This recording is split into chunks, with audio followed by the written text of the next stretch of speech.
All right, this is hilarious. This is technically part 3. It's part 2 of this in-depth, comprehensive how to get a damn tire on a damn rim video.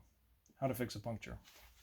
We were at the point where I have, God, this is not good lighting. Fuck it, you're going here again. Right. Okay. We have the tire. It is almost on the rim. This little bit at the bottom is not. I can get my finger in there, right?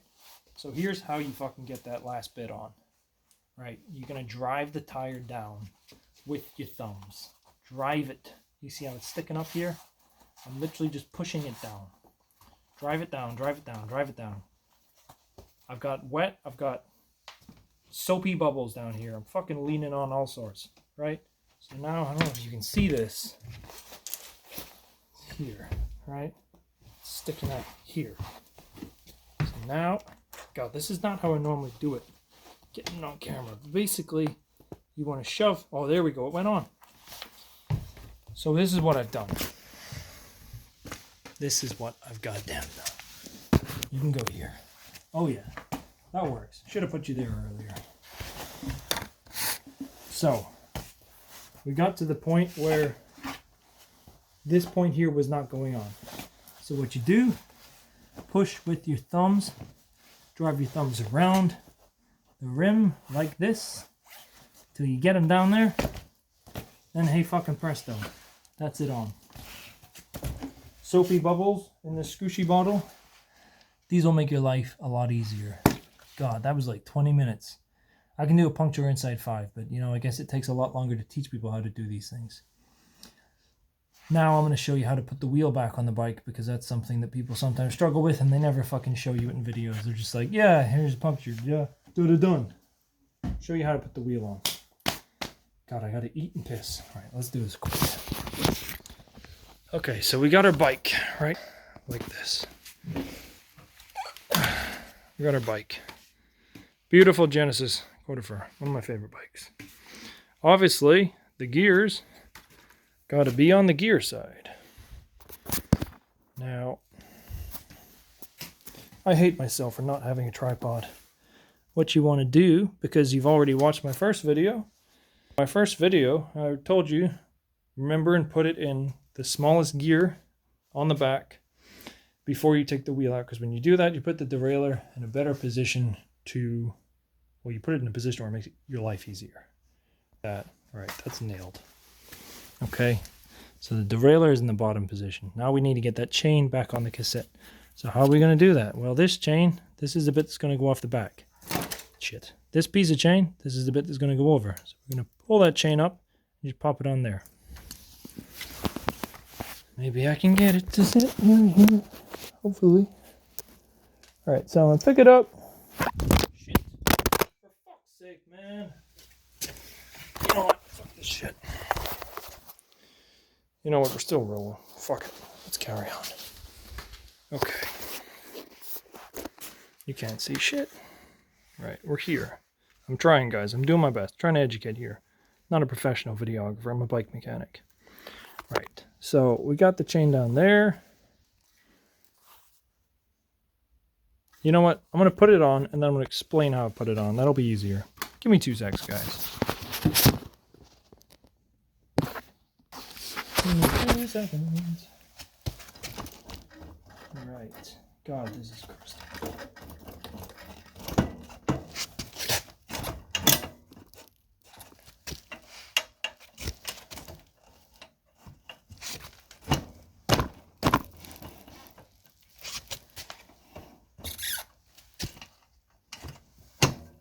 Okay, beautiful, that's in.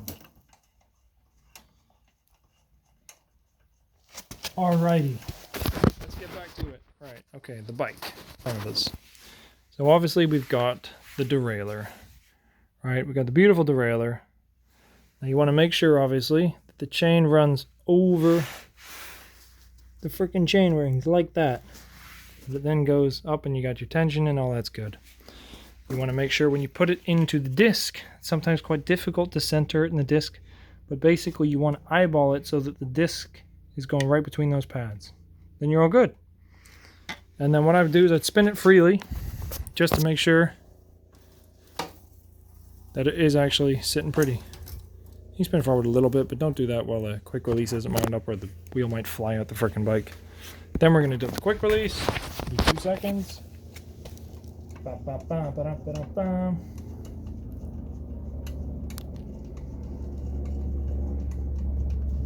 Alright, we're almost there.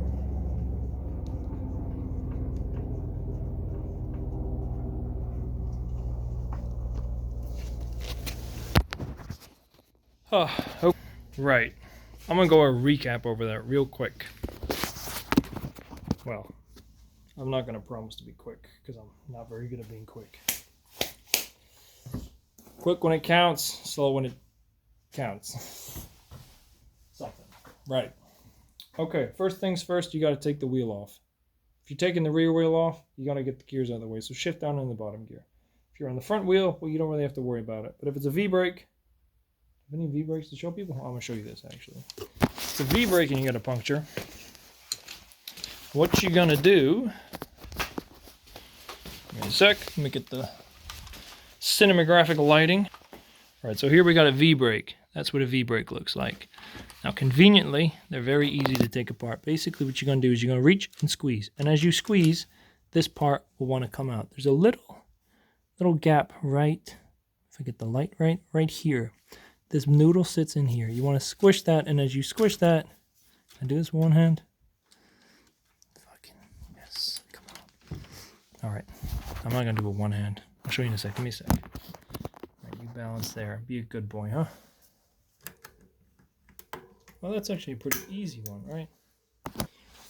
So that there, this little clicky bit, this bit in here, that clicks, and drop those. This little bit in here clicks in to there, right? So you just pull that closed. Can't do it with one hand. Gotta admit, I can't do it with one hand.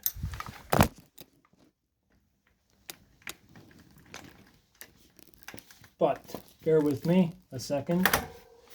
Make sure my mom's brake's attached so she doesn't frickin' kill herself next time.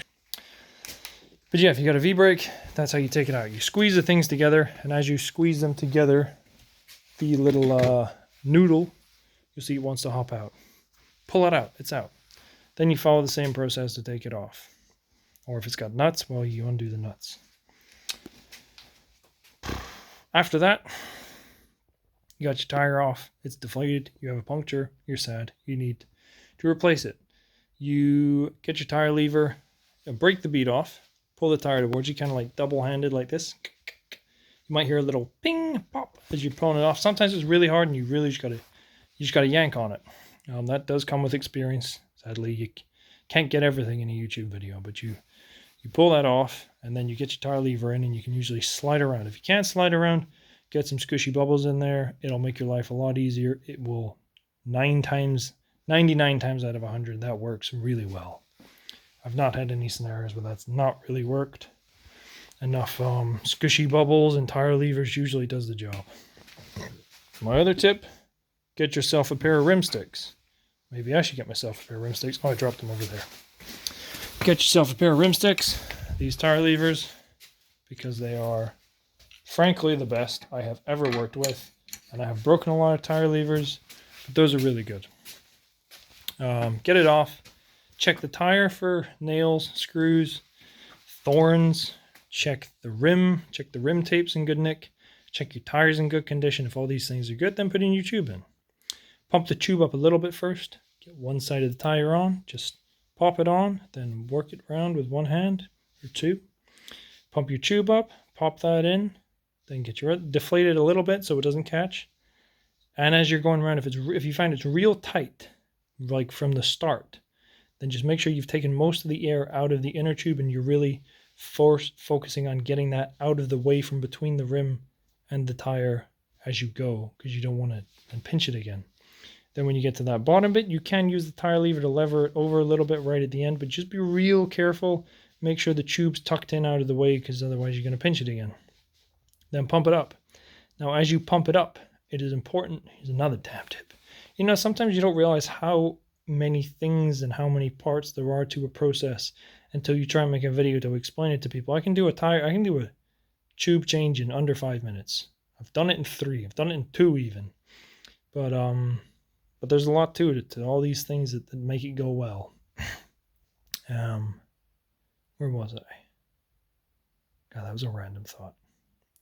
Once you got it on, pump it up. So say you got to pump it up to 40 psi. Pump it up to like 20 first. Do this before you put it back on the bike. Pump it up to 20 first and just have a look around. Does it look normal? Does it look like the bead, which is the last bit of the tire that kind of hooks into the rim, does it look like that's sitting in right? If it doesn't look like it's sitting in right, maybe you got to adjust it. A common issue that people have is that the tire won't sit in right around the valve, and usually that's because the tube's bunched up around there. What you can do is deflate it and then push the valve up, and it'll push the tube into the tire, and that'll usually get rid of that. Then pump it up to the pressure that you got to have it at, 40, 50, 60, 80, whatever it is. You might get a loud pinging noise. Don't worry about that. That is just the sound of the tire seating directly into the rim. And then pop it back on your bike. Make sure your derailleur's out the way. Thumb and forefinger to get it out the way. Da-da-da-da-da.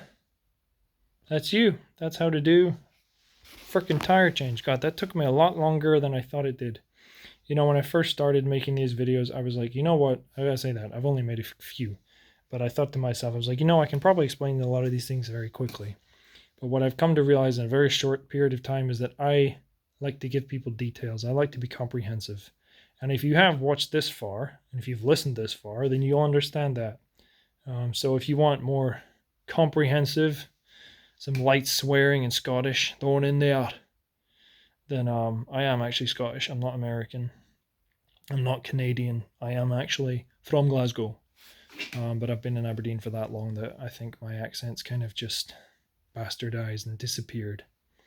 But yeah, if you like what I'm doing with the channel and you like these in-depth videos on things you can do to fix your bike and keep it running, then give us a like, give us a subscribe. If you think any of your friends would benefit from it, share it, All right, till the next time, ride safe. See ya.